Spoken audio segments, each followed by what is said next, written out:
Hola amigos, estamos una vez más en estos encuentros, en esta serie de entrevistas bueno, que ya caracterizan a nuestro canal y que siempre están en el orden de invitados con un prestigio importante. Es un trabajo gris que uno hace para crear vínculos, redes, relaciones, y a partir de todo ese trabajo uno va dando con personas realmente extraordinarias, y hoy no es la excepción porque estamos con Manuel Casal, que es un divulgador, es escritor también y es realmente uno de los más importantes referentes que estamos teniendo hoy, fundamentalmente en España, respecto a todo lo que hace al decrecimiento, al colapso, y en torno a eso es que nosotros vamos a tratar de obtener respuestas como campesinos, como todo lo que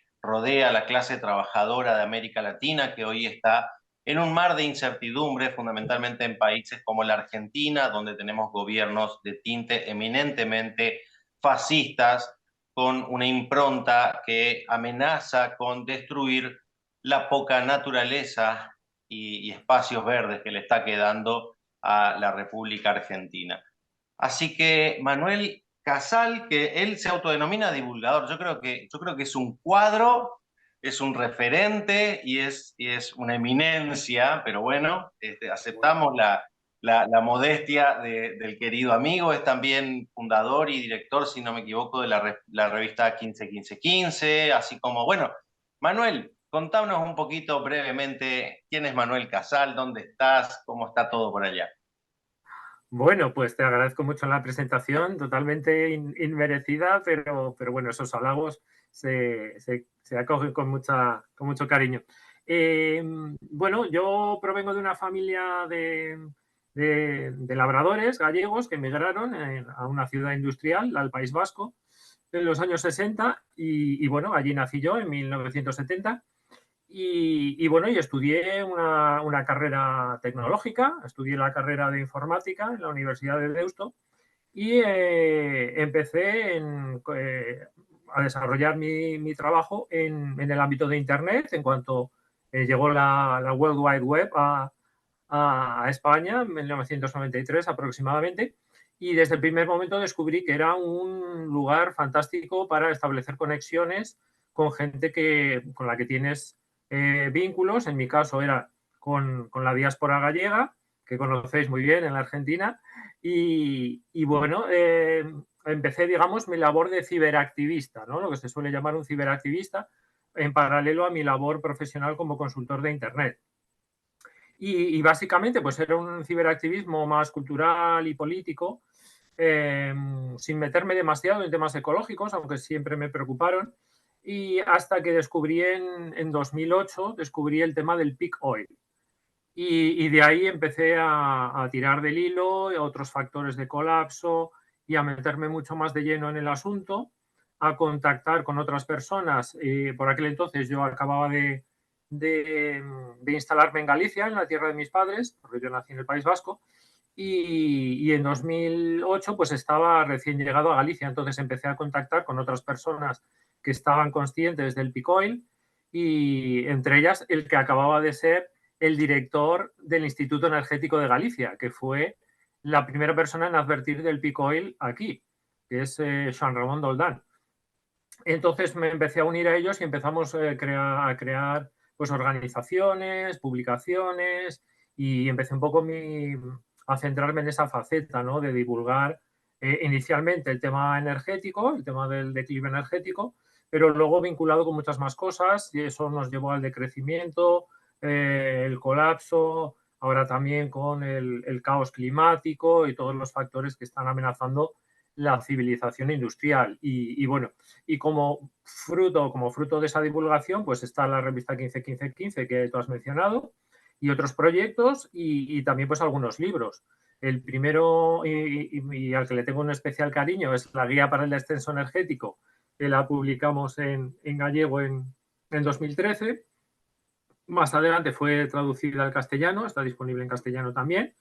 Y, Y luego ya entré, el libro lo coordiné yo con los compañeros de la asociación Véspera de Nada, que ese nombre que os puede sonar extraño viene de un refrán que quizás conozcáis, porque existe también en castellano, que es día de mucho, víspera de nada, que refleja perfectamente la situación en la que estamos, ¿no? Es esa sabiduría ancestral que nos dice que, ojo, cuando tienes mucho, porque eso es la víspera de que te quedes sin nada, ¿no? Y entonces ese es el nombre de la organización que empezó a movilizar un poco las cosas en Galicia y que fue un poco el origen de mi labor divulgadora. Manuel, vos sabés que acá en América Latina estamos en una carencia absoluta, pero absoluta acerca de estos temas. De hecho, a pesar de lo modesto de nuestros esfuerzos, permanecemos siendo casi que los únicos que estamos hablando de decrecimiento, de colapso del pico del petróleo, y realmente en ese sentido, bueno, uno no descansa en insistir con estas cosas y apenas está generándose algo de interés y de conciencia. Capaz que me puedas ayudar en ese sentido, Manuel. ¿Qué es el pico del petróleo y por qué debería estar alarmándonos? ¿Por qué esto no es un problema solamente del norte desarrollado? ¿Por qué el sur global debería estar incluso hasta más preocupado con todo esto? Bueno, en primer lugar, deciros que no estáis tan solos, que hace poco conocimos otro argentino, Danilo Castelli, que tiene un podcast, Conversaciones Socioambientales, y que también está divulgando sobre estas cuestiones. Yo creo que el momento está haciendo emerger toda una pléyade de personas divulgadoras por todas partes, gente que venimos de mundos muy diversos, en mi caso del mundo de la técnica, del mundo del ciberactivismo, sin una formación científica específica sobre el tema energético, pero que, pues bueno, tenemos una mayor o menor capacidad para divulgar estas cuestiones, ¿no? Una vez de que nosotros las recibimos, somos capaces de traducirlas a lenguajes que se puedan entender, ¿no? Por personas no técnicas que quizás hay veces que les falta eso a la gente de la academia, ¿no? Bien, pues el tema del peak oil o el cenit o el techo de extracción del petróleo viene siendo el momento a partir del cual cada vez habrá menos petróleo disponible para mover toda la mega máquina de la civilización industrial. Es decir, no es el momento en el que se acaba el petróleo, pero sí que es el momento en el que cada vez empezamos a tener menos. Y eso es algo inaudito porque el petróleo, desde que se empezó a explotar, siempre nos ha venido dando energías raudales toda la que demandaba el sistema. Es decir, si el sistema quería crecer X, pues el petróleo crecía X para acompañarlo y para darle energía, porque es la principal energía de esta civilización, ¿no? Bueno, en conjunto los combustibles fósiles, pero el petróleo, por ejemplo, para el tema del transporte es prácticamente en la totalidad del transporte, ¿no? Que se mueve con derivados del petróleo. Entonces, claro, las repercusiones que tiene ese hecho de que una sociedad, un sistema como el capitalista, que solo sabe crecer, de repente se encuentre con que su principal fuente de energía no le puede acompañar ese crecimiento, no se lo puede alimentar, entonces entramos en toda una serie de fallos sistémicos que nos encaminan a lo que denominamos el colapso. Que el colapso, pues también convendría explicarlo brevemente, que no es un apocalipsis, no es eso que nos tienen acostumbradas las películas de Hollywood, sino que es un proceso largo que puede durar incluso décadas o incluso en alguna ocasión de alguna civilización pues ha durado siglos, ¿no? En el caso de la civilización industrial, como está interconectada en todo el planeta y tiene la dimensión que tiene, pues el colapso podría ser relativamente rápido, porque ya vemos la velocidad a la que se está acelerando el caos climático, que es un factor que se viene a sumar. Es como la otra cara de la moneda, ¿no? De los combustibles fósiles, la otra cara de la moneda de quemarlos es la contaminación que eso provoca y la transformación de todos los ecosistemas y del propio sistema climático, que es muy, muy, muy delicado. Y que, como sabéis bien, quienes os dedicáis a la agricultura, y el ser humano solo se ha podido dedicar a la agricultura porque hemos tenido un clima estable durante la época que se denomina el Holoceno. Entonces, si nos cargamos la estabilidad climática, nos cargamos la agricultura. Eso es algo que no se suele poner sobre la mesa cuando se habla del cambio climático. Se habla de olas de calor, de incendios, de grandes inundaciones como las que están asolando ahora el este de Europa. Se habla de otra serie de factores, pero ¿quién está hablando de que nos puede encaminar al fin de la agricultura? Bien, hay algunas personas que lo están haciendo. Nosotros en la revista hemos publicado algún artículo al respecto. Esperemos que no. O esperemos que podamos reconvertir la agricultura de tal manera que pueda ser más resiliente ante este caos climático, que no dependa tanto de cultivos muy ajustados a determinada estabilidad de las estaciones, de la lluvia, etcétera, sino quizás tengamos que ir mudando a otro tipo de cultivos más resistentes y alternar quizás también con otro tipo de modelos como la recolección, ¿no? La caza-recolección no dependía tanto de la estabilidad climática y había una gran variedad de alimentos que nutrían al género humano. La agricultura nos ha llevado a consumir una cantidad muy limitada de plantas y de animales. Lo ha limitado, eso ha tenido una contrapartida porque nos hemos visto beneficiados por un gran excedente energético que luego se multiplicó, como bien sabes, gracias a la agricultura industrial, que no es otra cosa que un sistema para transformar el petróleo en alimentos utilizando como interfase la tierra. Es decir, básicamente la agricultura industrial consiste en meter petróleo de una manera, digamos, metafórica en la tierra mediante insumos petrodependientes, mediante tractores, mediante maquinaria, mediante fertilizantes de síntesis, etcétera, etcétera. Tú eso lo metes en la tierra, en una tierra totalmente esquilmada que se destruye con ese sistema, que es una esponja que recoge todo eso y nos lo transforma en alimentos. Bueno, pues todo eso también se nos acaba con el pico del petróleo y lo único que nos queda es el método de cultivo tradicional o la agroecología, ¿no? O la permacultura, ¿no? Que también es algo que vosotros sé que lo practicáis y que lo defendéis, ¿no? Como yo también, que me considero también un pequeño aprendiz de permacultor. Manuel, vos sabés que creo que el primero que había oído hablar sobre el fin de la agricultura fue a Antonio Turiel, que fue un concepto que cuando lo escuché realmente me impactó muchísimo porque Claro, sí, te dispara a reflexionar y a parar un poquito la máquina por todo lo que estamos considerando como implicancias. Vos sabés que en ese sentido, por ahí me puedes ayudar a meditar estas cuestiones, ¿no? Una de las cosas que me disparó fue que si vemos un poco los clásicos respecto a la historiografía, al menos la tradicional, podemos ver que de alguna manera esta civilización tuvo sus orígenes con la misma agricultura, ¿no? Y tal vez exista en esta coyuntura esta suerte de paradoja en la que esa misma agricultura que dio origen a esta civilización sea la que termine por ponerle fin de alguna manera, ¿no? Y entiendo tal vez, exacto como vos lo planteabas, ¿no? Que el colapso no debe ser entendido necesariamente como algo apocalíptico, en tanto y en cuanto podamos trascender y ser resilientes frente a todo esto, bueno, como podamos, nosotros como América Latina estamos en proceso de desertificación irreversible, la selva paranaense se nos está muriendo en nuestros brazos, literalmente. Es también lo la mayor último, parte de España.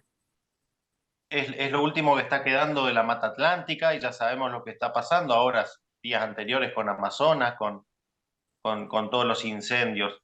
Y de esa manera también estas ideas me llevan a considerar de que tal vez las estimaciones que teníamos con las ideas más revolucionarias del siglo XX, que consideraban a la clase obrera como la vanguardia y el arquetipo de una sociedad distinta.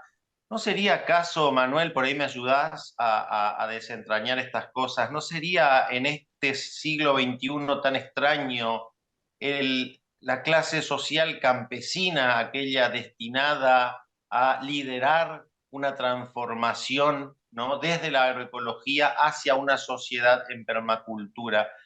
¿Qué tan lejano puede ser esa hipótesis respecto a este devenir que tenemos? Bueno, lo que está claro es que la clase obrera, tal como la concebimos actualmente, nace con la industrialización. Y la industrialización nace con los combustibles fósiles. Es decir, una sociedad industrial sin combustibles fósiles es bastante difícil de concebir. No ha sucedido nunca. La gente que piensa que las energías renovables pueden sostener una sociedad industrial de alta tecnología y de alto retorno energético, alta complejidad, y bueno, es una hipótesis que no sé en qué se basa, porque la energía neta que nos da la energía renovable, excepto la hidráulica, que sí que es un poquito alta y podría sostener una sociedad relativamente compleja, el resto de las energías, de las llamadas energías renovables, no pueden sostener una sociedad compleja. Y eso se va a ver dentro de 25 años, cuando bueno, se está viendo ya, ¿no? Lo que pasa es que, bueno, ponemos esos 25 años un poco como meta, ¿no? Porque es más o menos lo que puede durar un panel solar fotovoltaico, lo que puede durar un aerogenerador, es su vida útil. Y todos sabemos que están hechos, transportados, arreglados con energía fósil. Son totalmente dependientes de la energía fósil. Entonces, dentro de 25 años, si ya no queda energía fósil suficiente para eso, ¿con qué vamos a reemplazarlos? Sí, sí. Es decir, ¿qué estamos construyendo? Una civilización industrial basada en las renovables que va a durar 25 años. Pero estamos tontos. Somos idiotas. O sea, es algo absolutamente delirante. Deberíamos estar construyendo una sociedad permanente. Ahí está muy bien la permacultura. A mí me gustaría romper una lanza a favor de la permacultura social, que es la parte quizás más desconocida de la permacultura, porque a la gente le hablas de permacultura y lo primero que piensa es en la espiral de hierbas aromáticas. Bueno, Manuel, entonces, de acuerdo a todo lo que vos estás exponiendo, lo que uno puede deducir mínimamente es que estaríamos frente a una situación en la que nos debemos, tal vez, por decirlo de alguna manera, en la deconstrucción del capitalismo. Recordemos que en las sociedades precapitalistas, ¿no? Teníamos, bueno, artesanos que eran propietarios de su parcela y capaces de producir sus alimentos, y de intercambiarlos y de tener sus economías específicas, ¿no? Y cómo ese violento proceso los llevó a la proletarización. Y tal vez de lo que estemos hablando en este momento justo sea de una etapa en la que tengamos que pedirle amablemente a la clase obrera que retorne a esos inicios, a la deconstrucción de toda esta anomia que fue el capitalismo. Sería más o menos por ahí, ¿cómo lo ves? Bueno, no se lo podemos pedir porque van a decir que no. Porque la cultura capitalista y la cultura de la modernidad, eso lo vemos muy claro en Galicia. Cuando se cierra una fábrica, nadie pide tierras para trabajar. Lo que piden es que se ponga otra fábrica de lo que sea. Y si el capital privado no quiere, una fábrica nacionalizada. Y como me llegó a decir a mí y me lo repiten aún, una fábrica aunque sea de armas. Y da igual a quién se las venda, da igual que se las vendas a Arabia Saudí, da igual. Quieren fábricas, ¿no? Entonces no se lo podemos pedir. Lo que hay que explicar muy bien es que Sabía está muerta. Sabía está muerta. Y insistir en ella solo nos llevará a la frustración, a alimentar fascismos y a perder recursos muy valiosos. Entonces, lo ideal es favorecer el despertar de las conciencias también en esa clase obrera y favorecer la reconversión hacia el sector primario o hacia otras cosas más sostenibles y que nos hagan resilientes. Bill Mollison, uno de los padres de la permacultura que cité antes, diferenciaba muy bien entre los trabajos que ayudan a construir el mundo y a hacerlo más sostenible y los trabajos que ayudan a destruirlo. Entonces, ahora mismo las industrias son trabajos que destruyen el mundo, la mayor parte de ellas, sobre todo las que utilizan combustibles fósiles. Entonces, hay que intentar una masiva reconversión de toda esa gente hacia lo único sostenible. Entonces, yo creo que ese es un poco el camino, ¿no? Ilustrar a la gente y después favorecer que voluntariamente vayan, cuando vean que se les acaba la vida como obreros, que se va desmoronando ese edificio industrial y esa clase obrera, pues que tengan un medio de salir digno y que puedan mantener a sus familias, porque la gente, cuando pide trabajo, ¿por qué piden un trabajo necesariamente industrial? ¿Qué tiene lo industrial que no tenga, tú lo sabes bien como campesino, que puede dar muchas satisfacciones a la vida campesina? Esto lo vivieron muy bien en Cuba cuando tuvieron su periodo especial. ¿Quiénes eran los que mejor salieron de aquello? Los campesinos. Porque a todos los demás se les acabó el petróleo que lo movía todo. Y los que mejor salieron adelante fueron los campesinos y ayudaron al resto de la población. Entonces, eso es un poco con lo que hay que jugar históricamente y hacerlo inteligentemente, tanto desde arriba, desde el poder, como desde abajo, desde las propias comunidades campesinas que acojan con los brazos abiertos a esas personas que sean, digamos, inmigrantes, que abandonen un sector que se está destruyendo, que es el sector terciario, y lleguen al sector primario. Sector Sí, terciario y claramente. secundario, porque, claro, los servicios están muy vinculados con todo esto. Lo mismo podemos hablar de un camarero que de una obrera de una fábrica. El sector terciario y el secundario dependen absolutamente del primario. Sí, aparte también entenderlo como estar a favor de la historia, ¿no? Porque las puertas que se cierran, bueno, objetivamente se van a seguir cerrando y las oportunidades que yo pierda hoy estando desempleado, no las voy a poder recuperar en términos industriales nuevamente. Entonces, claramente está haciendo falta una puesta en escena de una salida, ¿no? Y yo insisto que es el campesinado quien está en el lugar histórico correcto para hacer ese faro de hacia dónde y de qué se trataría todo, ¿no?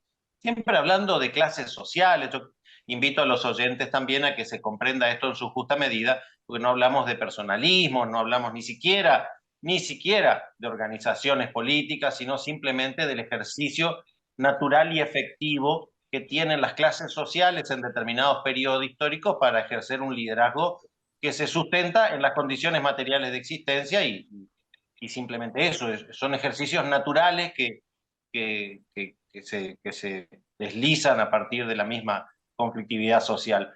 Ahora, en privado, de lo mucho que venimos charlando, me habías compartido una entrevista, a mí me llamó mucho la atención, con el colectivo No es lo mismo. Sí. Yo necesito que compartas esa información con todo nuestro público, porque la verdad que me quedé fascinado y creo que es un aporte extraordinario, sobre todo para nuestras comunidades en Latinoamérica. Sí, bueno, yo os invito a que habléis directamente con ellos.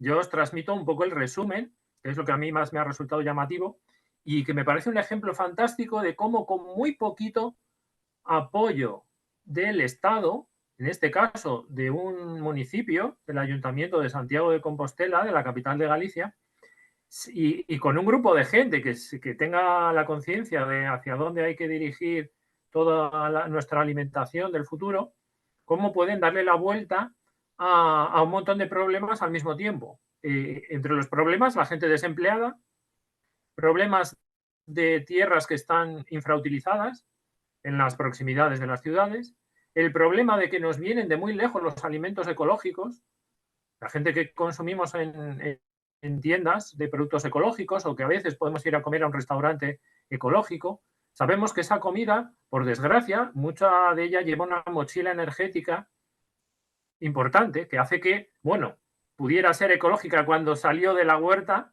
pero cuando llega ya a nuestro plato lleva demasiado petróleo quemado, ¿no? Para llegar a ello, y eso nos lleva a la necesidad de la producción de cercanía.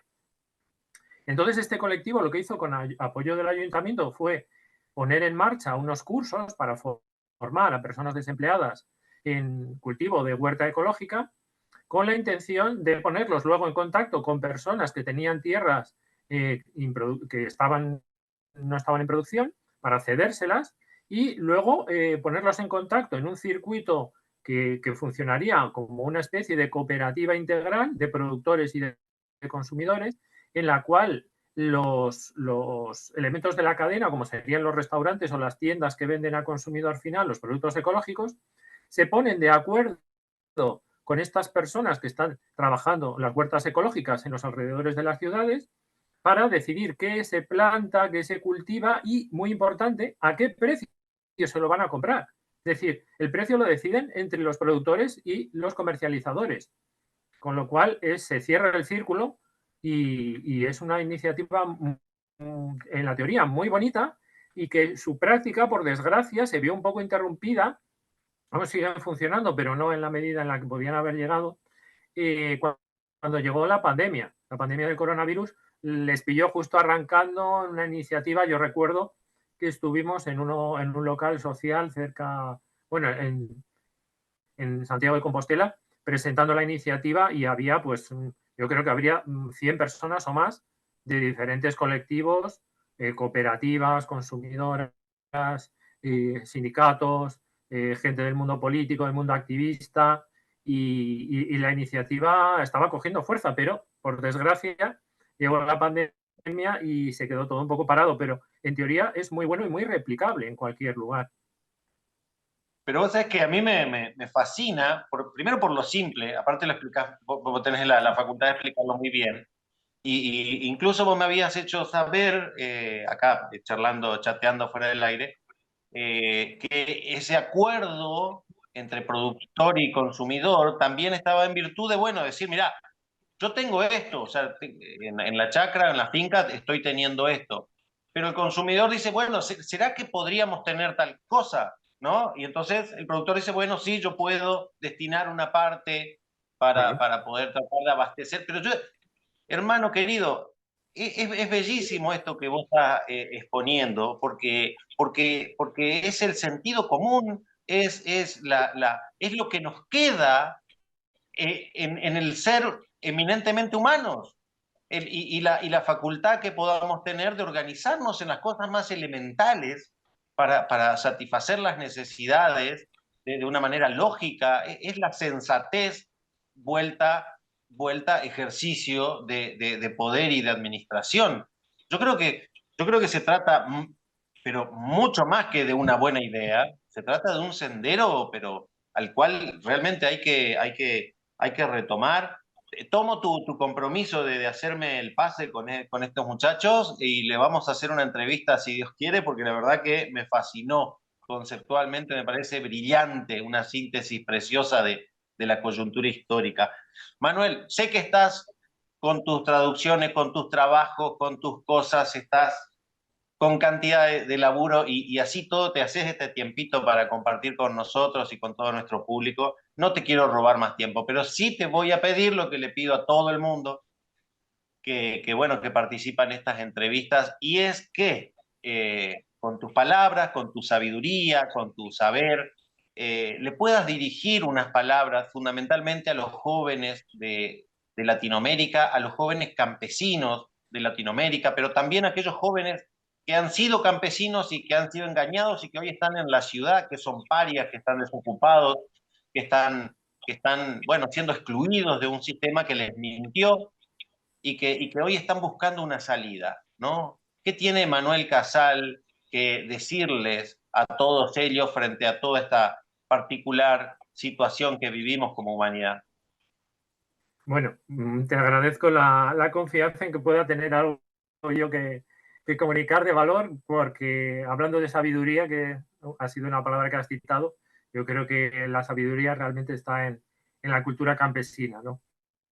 Pero bueno, si me preguntas en concreto por esa gente que ha abandonado, quizás por las dificultades o quizás por las promesas del mundo urbano e industrial, eso lo vemos muchísimo en Galicia, como sabes, un país muy tardíamente industrializado y en el cual parece que la esperanza de todo el mundo, bueno, de todo el mundo no, pero de mucha gente en el campo, es abandonarlo cuanto antes.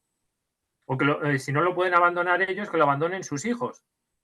Y bueno, mandarlos a la universidad, mandarlos a la ciudad y bueno, que dejen las tierras. Y que es es una pérdida muy grande, porque realmente las generaciones anteriores, las anteriores a la industrialización, estoy pensando en personas que nacieron en las décadas del siglo pasado, del 30, del 40, en torno a la Guerra Civil Española, esa gente sabía que las tierras no había nunca que venderlas, porque pasase lo que pasase, siempre iban a estar ahí, siempre iban a ser el recurso. Tenían el concepto intuitivo de la resiliencia. La resiliencia dependía de las tierras, aunque fueran pocas, aunque fueran malas, entre comillas, desde el punto de vista productivo industrialista, aunque no se pudiesen trabajar con tractores, aunque fueran minifundio, pues tenían esa sabiduría. La siguiente generación la perdió. Y yo me imagino que está pasando lo mismo en muchos lugares del mundo. Entonces, a esta gente yo lo que les diría, por citar el título de un artículo que bueno, se hizo bastante famoso en Galicia, de Joan Doldán, que es uno de los mejores economistas ecológicos que tenemos en Galicia, el que te cité, que fue el primero en difundir sobre el peak oil en Galicia. Pues bien, Joan es actualmente, pues aparte de profesor en la Facultad de Economía de Santiago, es el decano de dicha facultad. Y él tiene un artículo que se titula El futuro es rural. O sea, y nos lo está diciendo una persona del más alto rango en la academia y que fue un alto cargo del gobierno en la Xunta de Galicia hace años.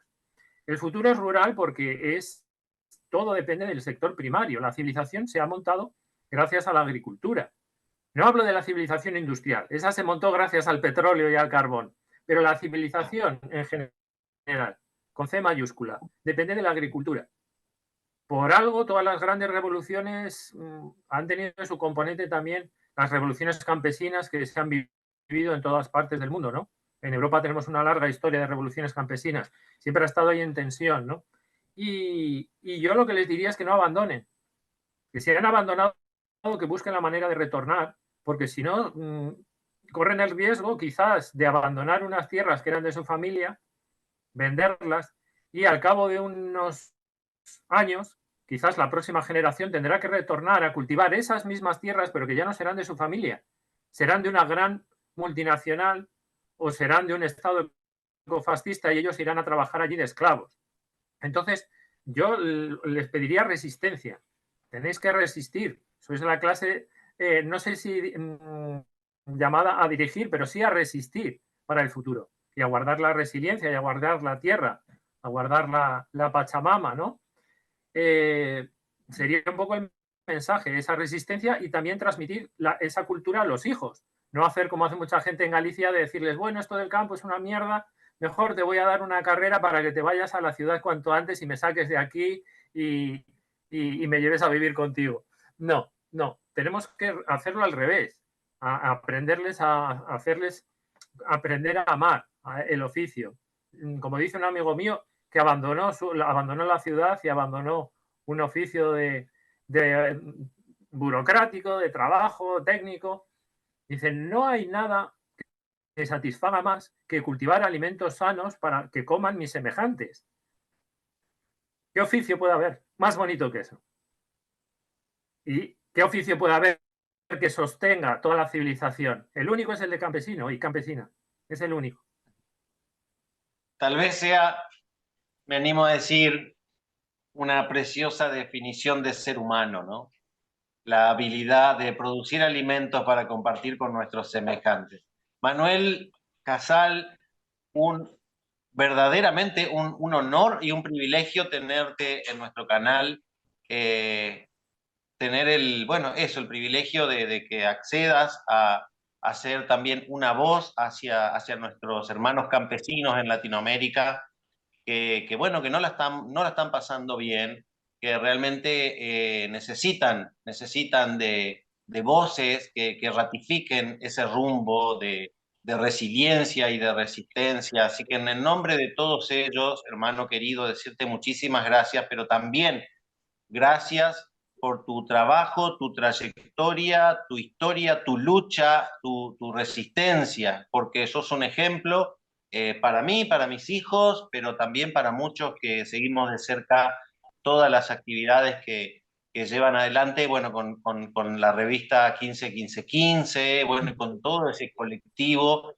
de gente pensante. Yo celebro de corazón la posibilidad de encontrar seres humanos pensantes en un mundo tan errático, violento y veloz, tener el placer de poder dialogar con seres humanos íntegros que tienen una palabra veraz frente a todo este desastre que estamos padeciendo. Así que infinitas gracias, Manuel. Ojalá pronto, quien te dice, volvamos a tener algún encuentro por este medio o por algún otro. Y bueno, eso, en síntesis, muchísimas gracias por estar.